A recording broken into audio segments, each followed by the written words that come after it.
भक्तजनों, आज हम सत्संग का महत्व के बारे में आपको बताएंगे। किस प्रकार महात्मा बुद्ध ने सत्संग को समझाया है।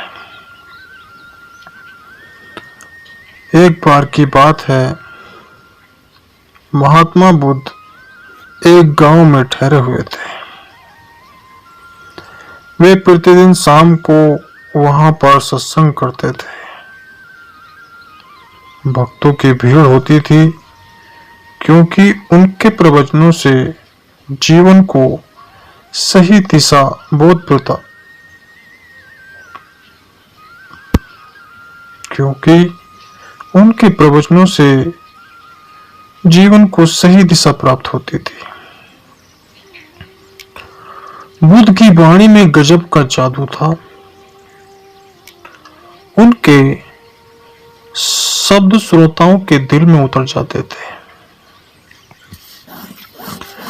एक युवक प्रतिदिन बुद्ध का प्रवचन सुनता था।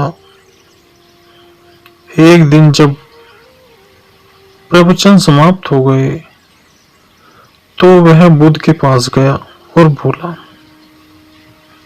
महाराज, मैं काफी दिनों से आपके प्रवचनों को सुनता आ रहा हूं, किंतु यहां से जाने के बाद मैं अपने ग्रस्त जीवन में वैसा सदाचरण नहीं कर पाता जैसा यहां से सुनकर जाता। इससे सत्संग के महत्व पर शंका भी होने लगती है। बताइए मैं क्या करूं। बुद्ध ने युवक को बांस की एक टोकरी देते हुए उसमें पानी भरकर लाने के लिए कहा। युवक टोकरी में जल भरने में असफल रहा। बुद्ध ने यह कार्य निरंतर जारी रखने के लिए कहा।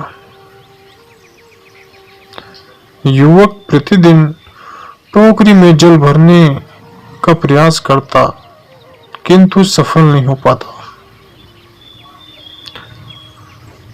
कुछ दिनों बाद बुद्ध ने उससे पूछा, इतने दिनों से टोकरी में लगातार जल डालने से क्या टोकरी में कोई फर्क नजर आया?